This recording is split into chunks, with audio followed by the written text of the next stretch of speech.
Hello everyone, Nepal online स्कुलमा हजुरहरूलाई स्वागत छ। आज म क्लास 10 को च्याप्टर 3 ट्रेड भन्ने च्याप्टर हजुरहरूलाई पढाउन गइरहेको छु। सो सुरु गरौँ है त। सो ट्रेड भन्नाले के बुझिन्छ त है, अब हामी त्यो बुझ्न गइरहेको छौँ। सो व्हाट इज ट्रेड है, व्हाट इज ट्रेड भनेको के हो त? ल अब हामी हेरौँ है त। Process or act of buying or selling the goods and services with a motive of earning profit. के भन्छ त? ट्रेड भनेको चाहिँ के हो त? Act of buying and selling the goods. Trade भनेको चाहिँ बाइङ र गुड्सहरू किन्ने र बेच्ने र त्यसबाट प्रफिट कमाउने हिसाबको बिजनेसलाई चाहिँ हामीले ट्रेड भन्छौँ है। ट्रेडले चाहिँ सामान किन्ने बेच्ने र पैसा प्रफिट कमाउने भन्ने कुरालाई चाहिँ ट्रेड भन्छ। के छ त हाम्रो अर्को? Trade is one of the most important thing that you need to take as a serious content है। अब ट्रेड हाम्रो नर्मली हामीले जहाँ हेर्दा पनि ट्रेड देखेकै हुन्छौँ है। जस्तै हामी आफै सामानहरू किनिरहेको हुन्छौँ होइन, सामानहरू किनिरहेको हुन्छौँ, सामानहरू बेचिरहेको हुन्छौँ होइन। त्यो किनेको बेचेको कुराबाट चाहिँ हामीले प्रफिट कमाउन सक्छौँ नि होइन, प्रफिट कमाउन सक्छौँ। त्यस्तो कुरालाई चाहिँ ट्रेड भन्छ। र ट्रेड चाहिँ एकदमै इम्पोर्टेन्ट चिज हो हाम्रो डेली लाइफमा। हामीले जति पनि गुड्सहरू हामीले किनेको हुन्छौँ होइन, जति पनि कुराहरू हामीले कन्ज्युम गरेको हुन्छौँ as a customer, as a buyer होइन, एज अ सेलर होइन। अब हामीले बेच्यौँ भने हामी सेलर भयौँ, हामी किन्यौँ भने हामी बायर भयौँ। यो कुराहरू चाहिँ हाम्रो डे टु डे एक्टिभिटिजमा भइरहेको हुन्छ ट्रेड है। अब अर्को के भन्छ त? Trade kips the relation between producer and consumer. Producer र कन्ज्युमर, नर्मली प्रोड्युसर र कन्ज्युमर भनेको चाहिँ के हो भने, प्रोड्युसर भनेको चाहिँ सामान बनाउने है, सामान बनाउने, र कन्ज्युमर भनेको चाहिँ किन्ने है। कन्ज्युमर भनेको चाहिँ किन्ने, जसले किनेर चाहिँ त्यो सामानको प्रयोग गर्छ, त्यो सामान युटिलाइज गर्छ हो, त्यसलाई चाहिँ हामीले कन्ज्युमर भन्छौँ। र प्रोड्युसरलाई चाहिँ सामान बनाउने मान्छेलाई चाहिँ, मान्छे भन्दा नि सामान बनाउने ठाउँलाई चाहिँ हामीले प्रोड्युसर अथवा प्रोडक्सन भन्छौँ। अर्को पोइन्ट के छ त? Place where trade happens is called a market. Market भनेको त हामी सबैलाई थाहा नै छ। मार्केटमा हामी धेरै जान्छौँ होइन। मार्केटमा हामी नर्मली के गर्न जान्छौँ त?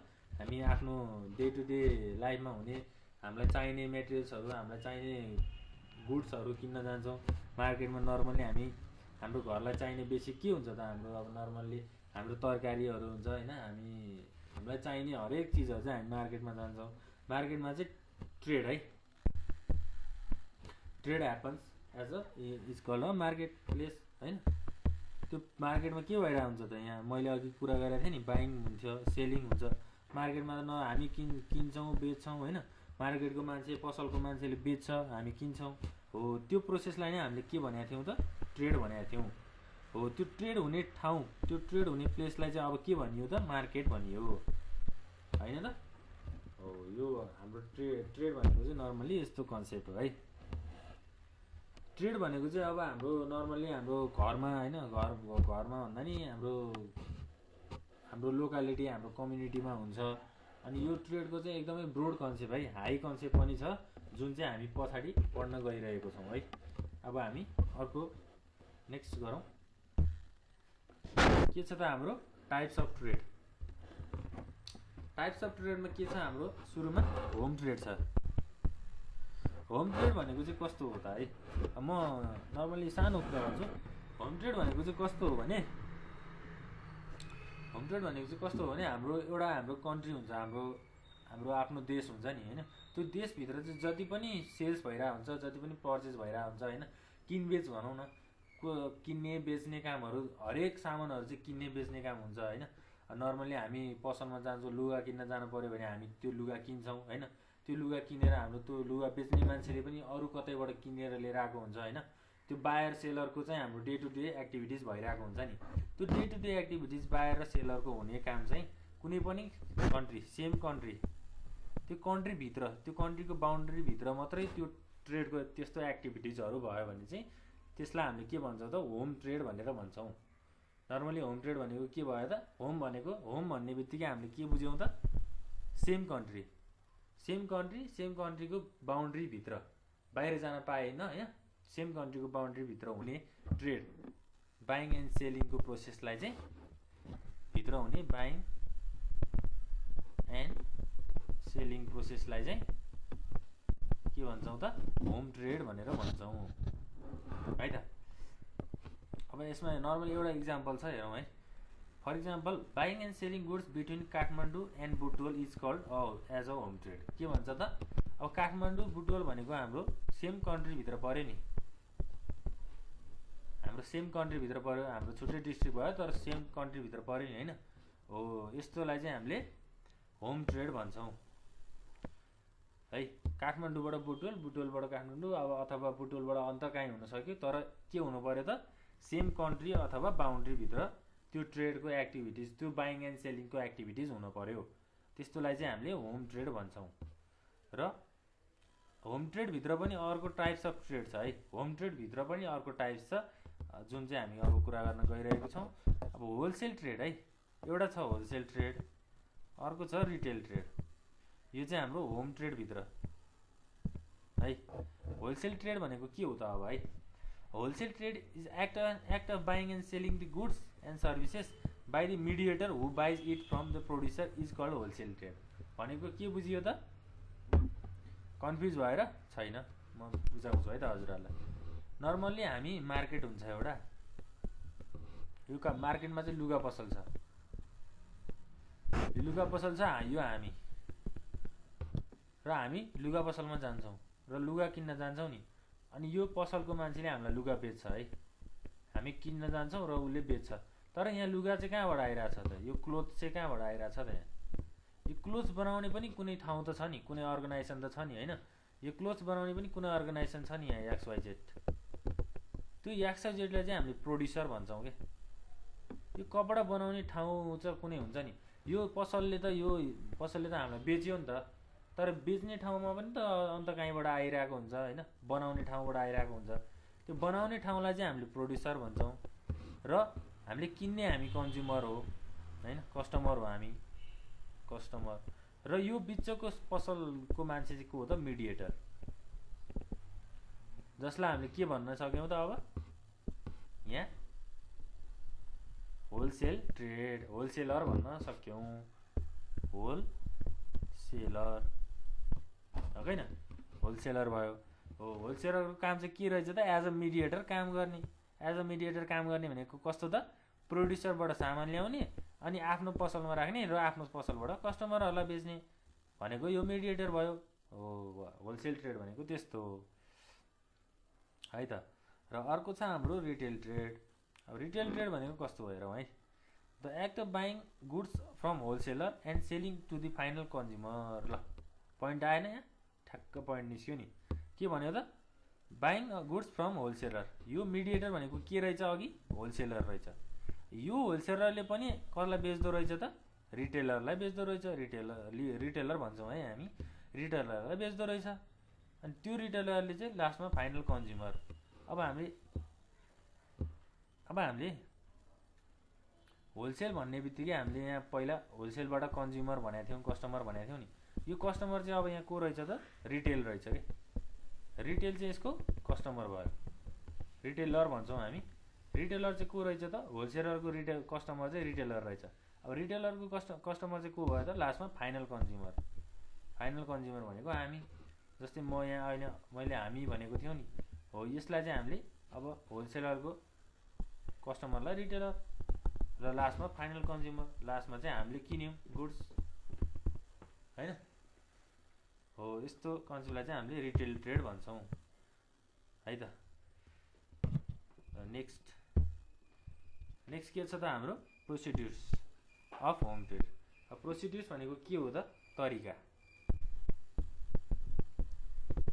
प्रोसिड्युर्स भनेको के हो त तरिका। अब होम ट्रेड गर्ने तरिका चाहिँ के हो त है, त्यो कुरा चाहिँ हामी हेरौँ है। Enquiry about the goods. सुरुमा त हामीले गुड्सको इन्क्वायरी गर्नु पर्यो है। इन्क्वायरीमा हाम्रो के पर्छ त, इन्क्वायरीमा हाम्रो नर्मली अब गुड्स कस्तो छ, कसरी आउँछ, त्यो गुड्सले चाहिँ हामीलाई के बेनिफिट गर्छ होइन, के काम दिन्छ, त्यस्तो कुराहरू चाहिँ हाम्रो इन्क्वायरी अबाउट द गुड्स भयो है। अब सप्लाई अफ कोटेसन, कोटेसन भनेको चाहिँ के हो त, स्याम्पल। अब हामी मैले अघि लुगा पसलको इक्जाम्पल दिएको थिएँ है। लुगा पसलमा जाँदाखेरि चाहिँ हामी के हेर्छौँ त, सुरुमा त्यो लुगाको चाहिँ स्याम्पल हेर्छौँ नि, क्वालिटी कस्तो छ होइन, अब काहीँ के भएको छ कि हो, त्यस्तो कुरा चाहिँ हामीले एउटा स्याम्पल हेर्छौँ नि। स्याम्पल हेरेपछि मात्रै हामी किन्छौँ नि सामानहरू होइन। सुरुमा स्याम्पल नहेरिकन हामीले अब सिधै गुड्सहरू किन्न थाल्यौँ भने त त्यो गुड्स ड्यामेज पनि हुनसक्छ होइन। हो, त्यही भएर हामीले एउटा स्याम्पल लिन्छौँ। त्यो स्याम्पलबाट चाहिँ हामीले अब प्रेडिक्ट गर्छौँ कि अब अरू सामानहरू चाहिँ राम्रो छ भनेर प्रेडिक्ट गर्छौँ। त्यो चाहिँ सप्लाई अफ यो भयो। अब अर्को छ हाम्रो अर्डर लेटर। अब हामीले यो प्रोसेस सबै कम्प्लिट गरिसकेपछि हामी अर्डर गर्छौँ नि। अर्डर गर्दाखेरि हामीले मलाई यो गुड्स चाहियो भनेर एउटा लेटर लेख्छौँ। नर्मली एउटा स्टेटमेन्ट हुन्छ, त्यो स्टेटमेन्ट तयार पार्छौँ। त्यो स्टेटमेन्टमा चाहिँ मलाई यो गुड्स चाहियो भनेर हामीले एउटा अर्डर गरेको हुन्छौँ। त्यसलाई चाहिँ हामीले अर्डर लेटर भन्छौँ। अर्को छ हाम्रो लेटर अफ एक्नोलेजमेन्ट। अब हामीले यो लेटर अर्डर गरिसकेपछि हामीलाई एक्नोलेज हुनु पऱ्यो नि होइन। अब लेटर हामीले लेख्यौँ, अर्डर लेटर लेखेर पठायौँ, त्यसपछि त हामीलाई एक्नोलेज हुनु पऱ्यो नि, एक्नोलेजमेन्ट लेटर अर्को आउनु पऱ्यो नि होइन। हो, त्यसलाई चाहिँ हामीले लेटर अफ एक्नोलेज भन्छौँ। अब कलेक्सन अफ गुड्स, सबै प्रोसेस यो माथिको सबै प्रोसेस फलो भइसकेपछि, एचिभ भइसकेपछि अब हाम्रो गुड्सहरू कलेक्सन हुन्छ होइन। हामीले अब हाम्रो बाइङ गर्ने, सेलिङ गर्ने प्रोसेसमा चाहिँ अब हाम्रो गुड्सहरू चाहिँ कलेक्ट हुन्छ। त्यसपछि हाम्रो गुड्स कलेक्ट भइसकेपछि प्याकिङ हुन्छ। हाम्रो गुड्स अब धेरै गुड्सहरू हुनसक्छ यहाँ, त्यसलाई हामीले धेरै तरिकाबाट प्याकिङ गर्छौँ। नर्मली हाम्रो एउटा पसलमा, एउटा सानो सपमा, त्यो सपमा चाहिँ धेरै सामानहरू आइरहेको हुन्छ, गुड्सहरू आइरहेको हुन्छ। त्यसमा हाम्रो नुडल्स हुनसक्यो, जस्तो इक्जाम्पल नुडल्स हुनसक्यो होइन। नुडल्स, अब अरू कुराहरू, अरू धेरै बिस्किट्सहरू हुनसक्यो। त्यो बिस्किट्सहरू चाहिँ बाइन्ड भएर आएको हुन्छ नि त होइन, एउटा बक्समा बाइन्ड भएर आएको हुन्छ नि। हो, त्यसलाई हामीले प्याकिङ अफ गुड्स भन्छौँ है त। अर्को लास्टमा हाम्रो के छ त, क्यारेज अफ गुड्स। क्यारेज भनेको चाहिँ के हो त, क्यारेज भन्ने बित्तिकै के बुझियो त, क्यारी। अब यो सबै बाइन्ड गरियो होइन, सबै एउटा बक्समा राखियो। बक्समा राखिसकेपछि त अब त्यसलाई त क्यारी गरेर आफ्नो डेस्टिनेसनमा, आफ्नो फाइनल कस्टमरसम्म पुर्याउनु पऱ्यो नि। हो, त्यसको लागि चाहिँ हामीले अब यो पोइन्टले, क्यारेज अफ गुड्सले चाहिँ हामीलाई यो बक्सको अब यो गुड्सहरूलाई चाहिँ यसले क्यारी गरेर कस्टमर इन्डसम्म पुर्याउँछ भन्ने बुझियो। अब हाम्रो documents use in home trade. अब डकुमेन्ट्सहरू चाहिँ के चाहियो त होइन, सबै कुराहरू फुलफिल गर्नु पऱ्यो नि। हाम्रो अफिसियल होइन, हाम्रो एउटा फर्मल वे होइन, हामीले गुड्सहरू सेल गर्दा, बाई गर्दा होइन, एउटा फर्मल डकुमेन्टहरू चाहिँ तयार पार्नुपर्छ। त्यस्तो कुराहरू चाहिँ अब यहाँ छ। सुरुमा हाम्रो डकुमेन्ट्समा के हुने भयो त, लेटर अफ इन्क्वायरी है। इन्क्वायरी हामीले सुरुमा अघि इन्क्वायरी गरेको थियौँ नि, गुड्सको क्वालिटी कस्तो हुन्छ, के हुन्छ भनेर हामीले इन्क्वायरी गरेको थियौँ। त्यस्तो इन्क्वायरी गर्दाखेरि चाहिँ हाम्रो एउटा लेटर तयार पार्यौँ। हो, यो चाहिँ डकुमेन्ट्सहरू चाहिँ यसरी तयार हुन्छ। अर्को छ हाम्रो letters of reply to enquiry. अब इन्क्वायरी अघि गरिसकेपछि त्यसको रिप्लाई त हुनु पऱ्यो नि होइन। जस्तै तपाईँले अब एउटा सामान हेर्नुभयो, त्यो सामानको चाहिँ क्वालिटी अलिकति लेस छ भने त्यो लेस भएको क्वालिटीको त अब बायर अथवा सेलरले चाहिँ नर्मली सेलरले चाहिँ रिप्लाई गर्नु पऱ्यो। अब गुड्सहरू क्वालिटी लेस छ भने हामी अब अर्को प्रोभाइड गर्छौँ होइन, हजुरलाई अर्को फेसिलिटी प्रोभाइड गर्छौँ भन्ने हुन्छ होइन। त्यस्तो भयो। अर्डर लेटर भइहाल्यो, हामीले अघि कुरा गरेकै छौँ होइन। रिसिप्ट अफ गुड्स, रिसिप्ट चाहियो हामीलाई। हामीले अर्डर गऱ्यौँ, हामीले सबै अमाउन्टहरू पे गऱ्यौँ, लास्टमा हामीलाई एउटा रिसिप्ट होइन, रिसिप्ट अथवा बिल। अब हामीले कुन आधारमा हामीले पे गऱ्यौँ त होइन, त्यो चाहिँ हामीलाई एउटा एभिडेन्सको रूपमा पनि रिसिप्ट अथवा बिल अफ गुड्स भयो। अब हाम्रो इन्भोइस छ। हाम्रो बिल भनेको त अब नर्मली रिसिप्ट, बिल भन्छ, इन्भोइस पनि भन्छ। इन्भोइस भनेको चाहिँ यसलाई पनि बिल नै भन्छ होइन। हो, बिल नै भन्छ।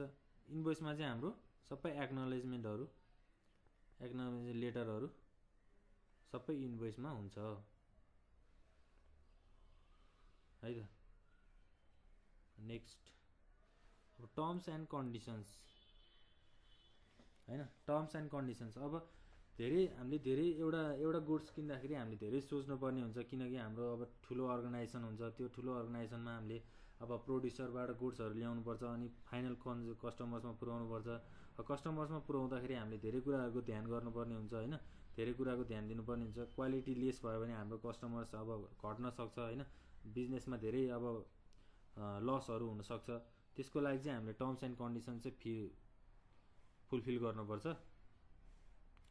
सुरुमा हाम्रो टर्म्स एन्ड कन्डिसनमा के रहेछ त, टाइप्स अफ गुड्स है, गुड्स चाहिँ कस्तो टाइप्सको हो भनेर हामीले आइडेन्टिफाई गर्नुपर्ने हुन्छ। सेकेन्डमा हाम्रो क्वान्टिटी अफ गुड्स हैन, गुड्सको क्वान्टिटी चाहिँ कति हो त, यसको म्याक्सिमम कभरेज चाहिँ कति हो त, त्यो गुड्स कति गुड्स चाहिँ हामीले अर्डर गरेको हो, कति गुड्स चाहिँ हामीलाई आयो त भन्ने कुरा चाहिँ क्वान्टिटी अफ गुड्सले भन्छ। Terms of payment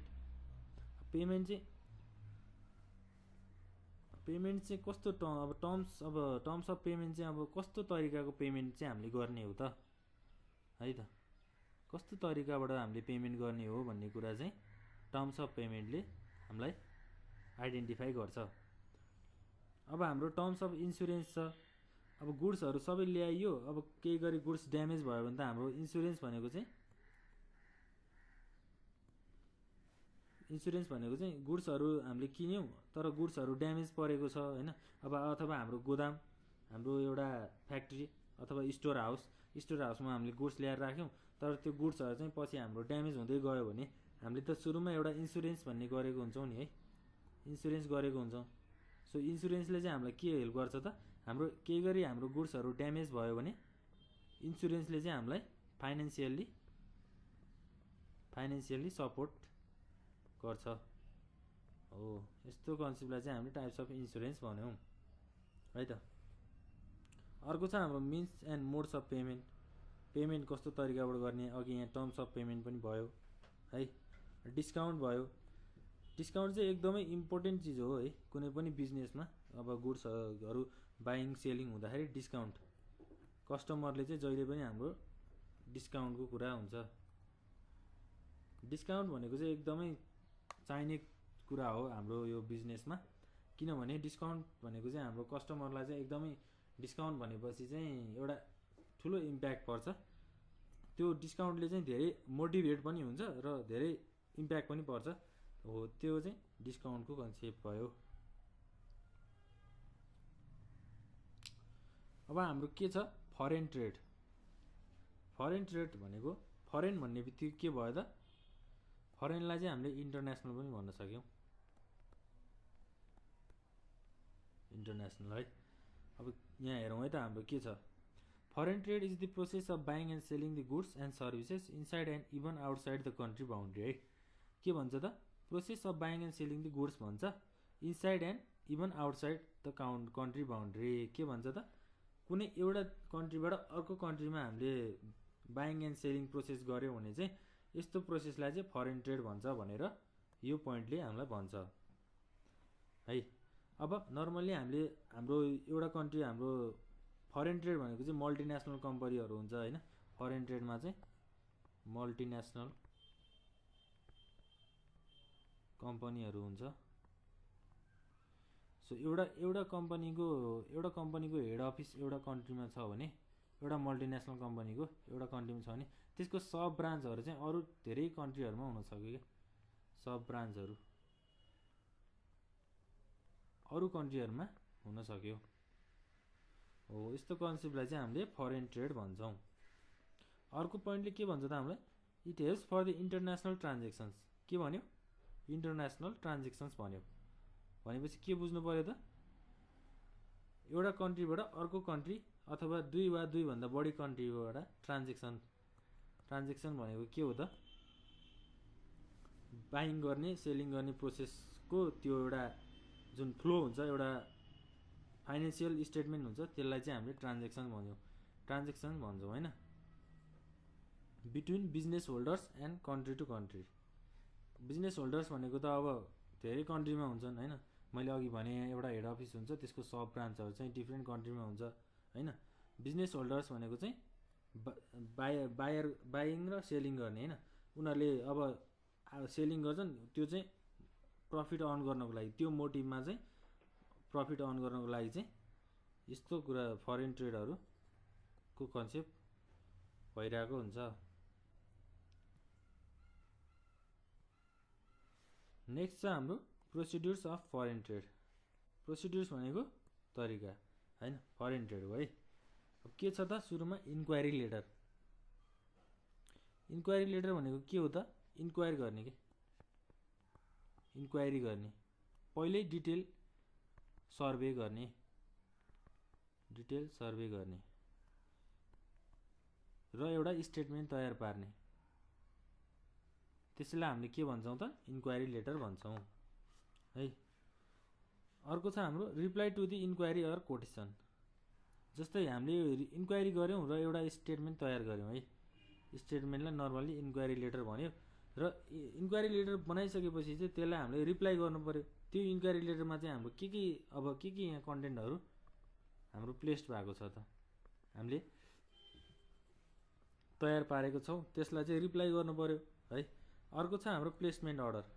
placement order भनेको चाहिँ कस्तो त भने कुन ठाउँमा कुन अर्डर आइरहेको छ त, कुन ठाउँबाट चाहिँ अर्डर आइरहेको छ र त्यो अर्डर गरेको ठाउँमा कुन गुड्सहरु चाहिँ सप्लाई गर्ने भन्ने कुरा चाहिँ प्लेसमेन्ट अर्डरले भन्छ है। अर्को छ हाम्रो लेटर अफ एक्नोलेजमेन्ट। अब यो प्रोसेसहरु भइसकेपछि एक्नोलेज गर्नु पर्यो है। Letter of acknowledgement, acknowledgement letter चाहिँ एक्नोलेजमेन्ट लेटर हुन्छ। अरु पोइन्टहरु के छ त हाम्रो लेटर अफ क्रेडिट छ। अब क्रेडिट फ्यासिलिटीहरु छ, इन्भोइसिङ द गुड्स छ है। इन्भोइस गुड्सको इन्भोइसहरु तयार पार्ने, delivery of goods and bill of lading है। यो छ डेलिभरी अफ गुड्स छ, गुड्सहरुलाई डेलिभर गर्ने है। अर्को छ हाम्रो रिसिप्ट अफ गुड्स हैन, गुड्सहरु सबै रिसिभ पायो भनेर एउटा एक्नोलेजमेन्ट पठाउने है। यस्तो कुराहरु हाम्रो प्रोसिड्युर्समा पर्छ, प्रोसिड्युर्स अफ फरेन ट्रेड है त। अब हाम्रो फरेन ट्रेडमा युज हुने डकुमेन्ट्सको बारेमा हेरौं है। फरेन ट्रेडमा युज हुने डकुमेन्ट्सको बारेमा, डकुमेन्ट्समा के हुने भयो त? एउटा इन्क्वायरी लेटर, अर्को छ हाम्रो reply to inquiry, purchase order, invoice हैन, bill of lading, receipt of goods है। इन्क्वायरी लेटर छ। इन्क्वायरी लेटरको हामीले अगाडि पनि कुरा गर्यौं हैन। इन्क्वायरी हुन्छ र इन्क्वायरी गरिसकेपछि स्टेटमेन्ट तयार हुन्छ, त्यसलाई हामीले इन्क्वायरी लेटर भन्यौं। रिप्लाई टु इन्क्वायरी, यो स्टेटमेन्टलाई रिप्लाई। पर्चेज अर्डर हैन। अब पर्चेज अर्डर भनेको के हो त? हामीले पर्चेज गर्दाखेरि पर्चेज अर्डर गर्दाखेरि तयार पार्ने हाम्रो एउटा स्टेटमेन्टलाई पर्चेज अर्डर भनियो हैन। यो कन्सेप्ट हो, यो डकुमेन्ट्सको कन्सेप्टहरु चाहिँ हाम्रो फरेन ट्रेडमा युज हुन्छ।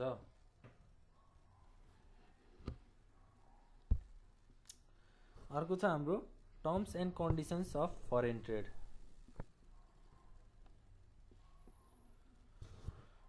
Terms and conditions of foreign trade. अब टर्म्स एन्ड कन्डिसन्स फुलफिल गर्नु पर्यो हैन। कुनै पनि ट्रेडिङ एक्टिभिटिज गर्दा हैन, बाइङ एन्ड सेलिङ एक्टिभिटिज गर्दाखेरि चाहिँ धेरै कुराहरु हामीले कन्सिडर गर्नुपर्ने हुन्छ। टर्म्स एन्ड कन्डिसन्स हुन्छ, त्यसलाई फुलफिल गर्नुपर्ने हुन्छ, त्यसलाई एग्री गर्नुपर्ने हुन्छ हैन। सुरुमा हाम्रो के छ? Types of goods, quantity of goods, insurance, means and mediums of payment हैन, means and mediums of transport. अब टाइप्स अफ गुड्स भनेको कस्तो थरीको गुड्स हो, कस्तो तरिकाको गुड्स हो हैन। क्वान्टिटी अफ गुड्स भनेको कति अमाउन्टको गुड्स हो हैन, कति क्वान्टिटीको गुड्स हो। इन्स्योरेन्स भनेको इन्स्योरेन्स हुन्छ कि, टर्म्स एन्ड कन्डिसन्समा इन्स्योरेन्स गर्नुपर्ने हुन्छ कि हुँदैन, कम्पलसरी अथवा नन कम्पलसरी हैन। अर्को छ हाम्रो means and mediums of payment हैन, कस्तो तरिकाबाट हामीले पेमेन्ट गर्ने त्यो कुराहरु छ। अर्को छ हाम्रो means and mediums of transport हैन, कस्तो तरिकाबाट चाहिँ हामीले त्यो गुड्सहरुलाई क्यारी गर्ने। हाम्रो मिन्स एन्ड मिडियम्स अफ ट्रान्सपोर्टमा चाहिँ नर्मली के हुन्छ त? हाम्रो एउटा एयरवेज हुन्छ, अर्को सी एक्सपोर्ट हुन्छ, सी ट्रान्सपोर्ट हुन्छ हैन। यस्तो कुराहरू भइरहेको। अर्को हाम्रो ल्यान्ड ट्रान्सपोर्ट हुन्छ हैन, यस्तो कुराहरू चाहिँ मिन्स एन्ड मिडियम्स अफ पेमेन्टमा आउँछ। अब नेक्स्ट टपिक हाम्रो के छ त, डब्लुटिओ। डब्लुटिओ भनेको के हो त, वर्ल्ड ट्रेड अर्गनाइजेसन है। डब्लुटिओ को फुल फर्म के हो त, वर्ल्ड ट्रेड अर्गनाइजेसन। यसको काम चाहिँ के हो त, अब डब्लुटिओ ले काम चाहिँ के गर्छ त भन्ने कुरामा हामी जाउँ। यहाँ हामीले यो पोइन्टबाट अब हेरौँ है। डब्लुटिओ इज एन अर्गनाइजेसन, यो एउटा अर्गनाइजेसन हो which is establish to simplify the problems. के गर्छ त यसले, प्रब्लम्सहरूलाई सिम्प्लिफाई गर्छ। ड्याट राइज है, ड्याट राइज कहाँ हुन्छ त, त्यो प्रब्लम्सहरू चाहिँ कहाँ आउँछ त, in the process of trading the goods internationally, internationally अथवा नेसनल्ली नै भनौँ हैन। अब गुड्सहरू बाइङ सेलिङ हुने प्रोसेसमा कुनै पनि अब प्रब्लम्सहरू राइज हुन्छ भने हैन, त्यो कम्पनीहरू चाहिँ रजिस्टर गरेको हुन्छ। अब वर्ल्ड ट्रेड अर्गनाइजेसनको मेम्बरसिपमा छ भने चाहिँ त्यो बाइङ एन्ड सेलिङ हुने प्रोसेसमा आउने प्रब्लम्सहरूलाई चाहिँ म्यानेज गर्ने, अर्गनाइज गर्ने, त्यो प्रब्लम्सलाई सल्भ गरिदिने हैन, त्यो त्यहाँ आउने कन्फ्लिक्टहरूलाई सल्भ गरिदिने काम चाहिँ डब्लुटिओ अर्गनाइजेसनले गर्छ। यो डब्लुटिओ को एउटा फङ्सन चाहिँ, एउटा काम गर्ने स्पेसिफिकेसन चाहिँ यो हो। अर्को छ हाम्रो इट इज द प्लेटफर्म है। डब्लुटिओ भनेको चाहिँ प्लेटफर्म हो on which trade relations among countries evolve through collective debate, negotiation and adjudication है। अब के भन्छ त, कलेक्टिभ डिबेट हैन, छुट्टै कन्ट्रिजहरू छुट्टै बिजनेस होल्डर्सहरूको एउटा कलेक्टिभ डिबेटलाई चाहिँ एउटा डिबेट हैन, एउटा त्यो ओपिनियन्स भ्युजहरूलाई चाहिँ कलेक्सन गरेर हैन, आफ्नो एउटा त्यो रिलेसन बनाइदिने हैन, दुईटाको कन्फ्लिक्टलाई म्यानेज गरेर एउटा रिलेसन इस्टाब्लिस गरिदिने प्लेटफर्मलाई चाहिँ प्लेटफर्म हो भन्छ डब्लुटिओले है। डब्लुटिओ चाहिँ म यो प्लेटफर्म हो जसले चाहिँ मैले चाहिँ के गर्छु त भन्दा, कुनै पनि कन्फ्लिक्ट भइरहेको हुन्छ नि, कुनै पनि ट्रेडिङ एक्टिभिटिजमा कन्फ्लिक्टहरू आइरहेको हुन्छ, त्यो डिबेटहरू भइरहेको हुन्छ, त्यस्तो डिबेटलाई चाहिँ म्यानेज गरेर एउटा म्युचुअल रिलेसन बनाइदिने काम चाहिँ गर्छु भन्छ है। हाम्रो डब्लुटिओ के छ त, यहाँ डब्लुटिओ कहिले इन्ट्रोड्युस भएको हो हैन, यस्तो कुराहरू छ है। हेरौँ है, डब्लुटिओ वाज इन्ट्रोड्युस हैन आफ्टर द मल्टिल्याटरल एग्रिमेन्ट्स है। मल्टिल्याटरल एग्रिमेन्ट्स भएर चाहिँ यो डब्लुटिओ चाहिँ इन्ट्रोड्युस भएको रहेछ। सिन्स कहिले हो त, 1986 टु 1994 एडी है। अनि यसको कन्सेप्ट चाहिँ कहिले डेभलप भएको त र कहाँ डेभलप भएको हो त, concept was accepted or introduce in Uruguay at first in 1989। सुरुमा चाहिँ यसको कन्सेप्ट कहाँ आएको रहेछ त, उरुग्वेमा कहिले 1989 मा आएको रहेछ है। र यो कन्सेप्टलाई एक्सेप्ट गर्ने चाहिँ एक्सेप्ट गरेको चाहिँ कहिले रहेछ त, 1994 मा रहेछ। यो डेटहरू चाहिँ नोट गर्नुस्।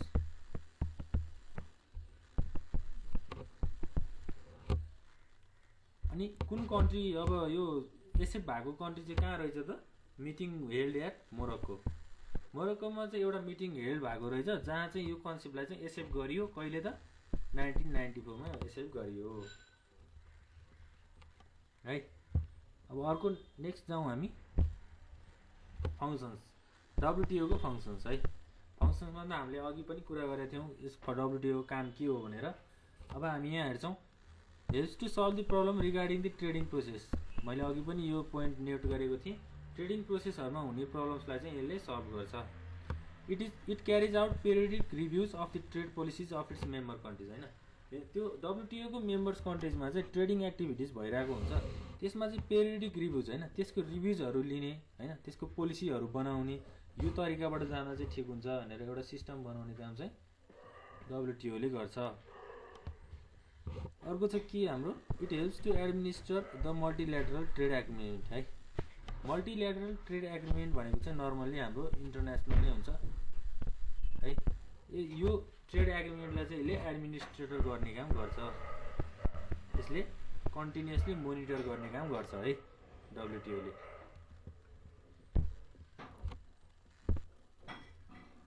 र अर्को छ हाम्रो साफ्टा। साफ्टा भन्छ, जसलाई चाहिँ हामीले के बुझ्छौँ त, south Asian free trade area. के भन्छौँ त south Asian free trade area. र साफ्टा भनेको चाहिँ एउटा किवर्ड।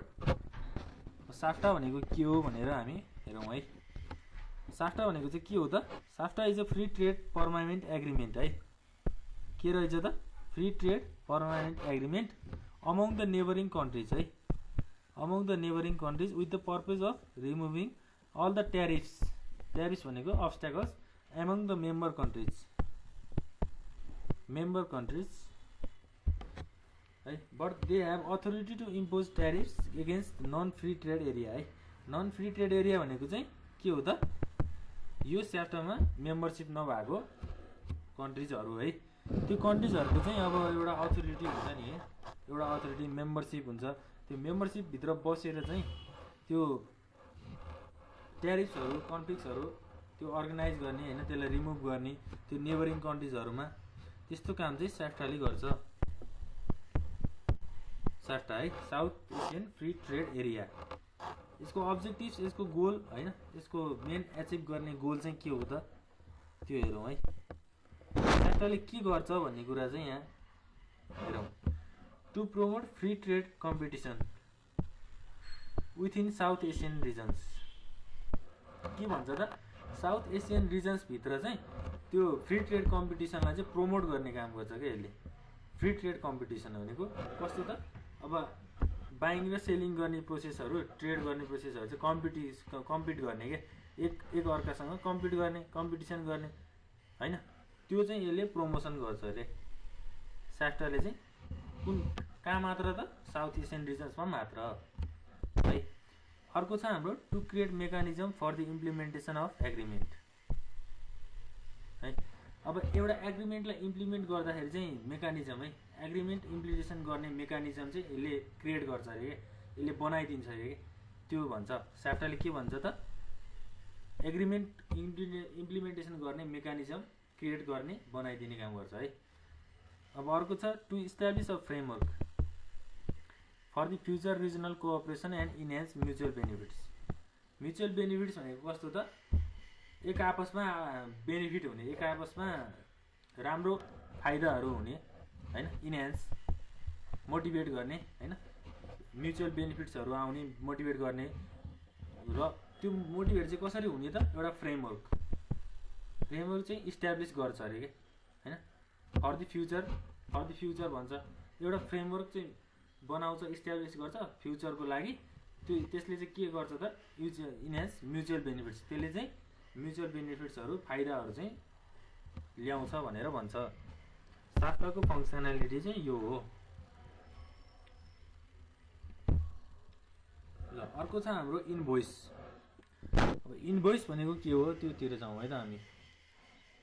के भन्छ त? A bill which is send by the exporter. Exporter भनेको को हो त? बेच्ने मान्छे, सेलिङ गर्ने। टु द इम्पोर्टर है। इम्पोर्टर भनेको के हो त? किन्ने भनेको बाइङ गर्ने। सेलिङ भनेको एक्सपोर्टर, बाइङ भनेको इम्पोर्टर। अब यो एक्सपोर्टर र इम्पोर्टर चाहिँ के हुन्छ त? हाम्रो नर्मली एउटा कन्ट्रीबाट अर्को कन्ट्रीमा, यो कन्ट्री 1बाट कन्ट्री 2मा गुड्सहरू सेल गर्यो भने त्यो कन्ट्री 1लाई चाहिँ एक्सपोर्टर भन्छ, र कन्ट्री 2ले किन्यो भने चाहिँ यसलाई चाहिँ इम्पोर्टर भन्छ। कन्ट्री 1ले बेच्यो कन्ट्री 2लाई, त्यो कन्ट्री 1 के भयो त? एक्सपोर्टर भयो। र कन्ट्री 2ले कन्ट्री 1सँग किन्यो, त्यो चाहिँ के भयो त? इम्पोर्टर भयो है। Including details of goods price, amount to be paid and essential terms and conditions. के भन्छ त? जस्तै यो इक्जाम्पल हेरौँ है त। जस्तै यहाँ के गर्यो त? कन्ट्री 1ले कन्ट्री 2लाई बेच्यो है। अनि यहाँ के भन्छ हाम्रो? A bill which is send by the exporter. के भन्छ त? एक्सपोर्टरले यो पठायो, यो बिल पठायो, त्यो बिलमा चाहिँ के इन्क्लुड हुन्छ त? त्यसको प्राइसहरू यो इन्क्लुड हुन्छ है। अनि त्यसको टर्म्स एन्ड कन्डिसन्सहरू हुन्छ। त्यसलाई चाहिँ हामीले के भन्छौँ? यो लिङ्क हुने स्टेटमेन्टलाई चाहिँ हामीले के भन्छौँ त? इन्भोइस भनेर भन्छौँ। र बाइङ र के अरे एक्सपोर्टर र इम्पोर्टरको यो कन्सेप्ट चाहिँ बुझ्नुपर्छ हामीले। एक्सपोर्टर र इम्पोर्टर भनेर हाम्रो यो अघि हामीले होम ट्रेडको कुरा गरेको थियौँ नि, होम ट्रेडको कुरा गर्दा चाहिँ हामीले एक्सपोर्टर र इम्पोर्टर भनेर भन्दैनौँ। यो किवर्ड चाहिँ हामीले इन्टरनेसनली मात्रै युज गर्छौँ। यो किवर्ड चाहिँ के गर्छौँ त इन्टरनेसनल ट्रेडमा मात्रै युज गर्छौँ। अब इन्भोइसहरूको पनि धेरै टाइपहरू हुन्छ है। यहाँ छ लोको इन्भोइस भन्ने हुन्छ, एफओबी इन्भोइस, C&F इन्भोइस होइन, CIF इन्भोइस, फ्रेन्को इन्भोइसहरू, यो यस्तो टाइपको इन्भोइसहरू हुन्छ इन्भोइसमा है। अब लास्टमा हाम्रो के छ त modes of payment. Modes of payment भनेको कस्तो अघि हामीले धेरै कुरा गरेका थियौँ, पेमेन्ट कसरी गरिन्छ, कस्तो तरिकाबाट गरिन्छ भनेर हामीले धेरै अगाडि पोइन्टहरूमा कुरा गरेका थियौँ र अब हामी यहाँ कुरा गर्छौँ। एउटा हुन्छ लेटर अफ क्रेडिट। क्रेडिट भनेको कस्तो हो त उधारोमा किन्ने। जस्तो कुनै पनि सामान हामीले यो 1 भन्ने प्लेसबाट हामीले यहाँ किन्यौँ, केमा किन्यौँ त हामीले पैसा पे गऱ्यौँ त छैन नि, हामीले क्रेडिटमा किन्यौँ। क्रेडिटमा किन्दाखेरि हामीलाई के बनाउनु पर्छ त लेटर अफ क्रेडिट बनाउनु पर्छ। लेटर अफ क्रेडिट भनेको क्रेडिट भनेको एउटा स्टेटमेन्ट हो। जस्तै हामीले किनेपछि हामीले एउटा लेटर अफ क्रेडिट भनेर हामीले हामीले किन्ने ठाउँमा हामीले पठाएको हुन्छौँ र त्यो लेटर अफ क्रेडिटमा चाहिँ हामीले के लेखेको हुन्छौँ भने यो टाइम ड्युरेसनमा चाहिँ हामीले यो सबै मनीहरू पे गरिन्छ भनेर एउटा एग्रिमेन्ट जस्तो बनाएर त्यो लेटर अफ क्रेडिटमा चाहिँ हामीले राखेको हुन्छौँ। र कुनै पनि हाम्रो त्यो अमाउन्टहरू चाहिँ हामीले यो ड्युरेसनमा पे गरेनौँ भने चाहिँ यो एक्सन लिने होइन, यस्तो टर्म्स एन्ड कन्डिसन्सहरू चाहिँ लेटर अफ क्रेडिटमा राखेको हुन्छ। नेक्स्ट छ हाम्रो एटिएम कार्ड। अब एटिएम कार्ड भनेको त सबैलाई थाहा होला होइन, अहिले धेरै युज हुन्छ हाम्रो एटिएम कार्डहरू। यो डिजिटल सर्भिस हो होइन। एटिएम कार्ड भनेको चाहिँ नर्मल्ली हाम्रो एउटा कार्ड हुन्छ, डिजिटल कार्ड है, डिजिटल कार्ड हुन्छ। त्यो डिजिटल कार्डबाट चाहिँ हामीले पे गर्छौँ, मनीहरू पे गर्छौँ। के को थ्रुबाट त हाम्रो ब्याङ्कको थ्रुबाट होइन, फाइनेन्सियल इन्स्टिट्युसनहरूको माध्यमबाट होइन एटिएम कार्डबाट चाहिँ हामीले पे गर्छौँ। यो अर्को मोड भयो। अर्को मोड भनेको इलेक्ट्रोनिक ट्रान्सफर भयो है। इलेक्ट्रोनिक ट्रान्सफर भनेको कस्तो त है, एक ठाउँबाट अर्को ठाउँमा मनी ट्रान्सफर गर्ने, मनी ट्रान्सफर होइन, मनी ट्रान्सफरहरू त्यस्तो कुराहरूलाई चाहिँ हामीले इलेक्ट्रोनिक ट्रान्सफर भन्छौँ। हुन्डी छ हाम्रो। हुन्डी भनेको चाहिँ कस्तो भने हुन्डी भनेको चाहिँ एकदम ओल्ड ट्रेडिसन हो, ओल्ड ट्रेडिसन। हुन्डी भनेको चाहिँ ओल्ड ट्रेडिसन हो। हुन्डीले चाहिँ कस्तो काम गर्छ भने हुन्डीमा चाहिँ नर्मली हुन्डीले चाहिँ एक ठाउँबाट अर्को ठाउँमा हाम्रो पेमेन्टहरू पुऱ्याइदिने होइन, अर्को ठाउँबाट हाम्रो ठाउँमा चाहिँ पेमेन्टहरू ल्याइदिने, यस्तो काम चाहिँ हुन्डीले गर्छ है। अर्को चेक छ है। चेक भनेको त हाम्रो नर्मली एउटा स्लिप हुन्छ। त्यो स्लिपमा चाहिँ हाम्रो ब्याङ्कको चेक, फाइनेन्सियल इन्स्टिट्युसनहरूको चेक हुन्छ। त्यो रिटर्न स्टेटमेन्ट हुन्छ। त्यो स्टेटमेन्टमा चाहिँ हामीले चेक हाम्रो अमाउन्ट हामीले राख्छौँ र त्यो अमाउन्टबाट चाहिँ हामीले ब्याङ्कमा गएर हामीले यो ब्याङ्कमा लगेर पेस गर्छौँ र ब्याङ्कले हामीलाई अमाउन्ट दिन्छ। यस्तो कन्सेप्टहरू चाहिँ मोड्स अफ पेमेन्टको भयो है त। ल हाम्रो च्याप्टर 3बाट अब हाम्रो ट्रेडको कुरा पनि सकिएको छ। र हजुरहरूले के नबुझ्नु भएको छ त्यो कमेन्टमा लेखिदिनु होला। आजको लागि यति, धन्यवाद।